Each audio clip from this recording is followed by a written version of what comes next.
ৰূপজ্যোতি কুৰ্মীয়ে যি ব্যৱহাৰ কৰিছে বা তেওঁ মাইকলৈকে আন এজন সদস্যৰ মাইকলৈকে খেদি গৈছে, এই বিষয়টো ভাৰতীয় জনতা পাৰ্টিৰ যিটো সংস্কৃতি, সেই সংস্কৃতিৰ লগত খাপ নাখায়।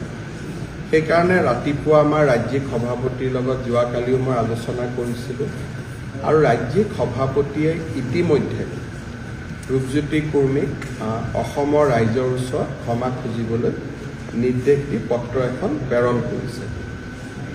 এইটো হ'ল ৰূপজ্যোতি কুৰ্মীৰ বিষয়। কিন্তু বিধায়ক অখিল গগৈ ডাঙৰীয়া ৰূপজ্যোতি কুৰ্মী এগৰাকী চাহ জনজাতিৰ বিধায়ক, এটা নিপীড়িত নিষ্পেষিত জনগোষ্ঠীৰ পৰা তেওঁ অসম বিধানসভালৈ আহিছে। এজন বিধায়কে ভাষণ দি থাকোঁতে, মন্ত্ৰীয়ে ভাষণ দি থাকোঁতে বিধায়কসকলে কেতিয়াবা মাজত ৰখাব যত্ন কৰে। কিন্তু যোৱাকালি মই যেতিয়া ভিডিঅ'টো ভাল কৰি চাইছোঁ, তাত এটা দেখা পাইছোঁ যে ৰূপজ্যোতি কুৰ্মীয়ে ভাষণ দি থাকোঁতে অখিল গগৈ ডাঙৰীয়াই বাৰে বাৰে তেওঁক বাধা দিবলৈ চেষ্টা কৰি আছিল।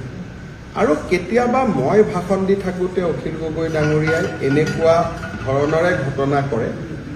মোৰ অলপ 25 বছৰ বিধানসভাত হৈ গ'ল কাৰণে ধেমালি ধুমলা কৰি কথাখিনি মই ডাইভাৰ্ট কৰোঁ, কিন্তু মনটো সিমানে সেই সময়ত বেয়া লাগে। আৰু আমাৰ বিধানসভাত আগতে এনেকুৱা ধৰণৰ ব্যৱহাৰ কৰা পৰম্পৰাই নাছিল। কোনোবাই ভাষণ দিলে ভাষণটো শুনা যায়, কিন্তু কালি যদি আপোনালোকে শুনে, ৰূপজ্যোতি কুৰ্মীয়ে ভাষণ দি আছে, অখিল গগৈ কোনোবা এটা ৰাস্তাৰ কথা উল্লেখ কৰি আছে।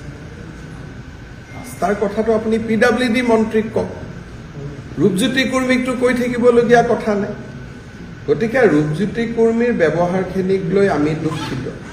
কিন্তু অখিল গগৈ ডাঙৰীয়া চাহ জনগোষ্ঠীৰ নিপীড়িত নিষ্পেষিত সমাজ এজনৰ যুৱকে ভাষণ দিবলৈ অলপ সময় সুযোগ পাইছে, তাতে তেওঁ বাধা দিবৰ কাৰণে চেষ্টা কৰাটো যথেষ্ট উচিত নাছিল।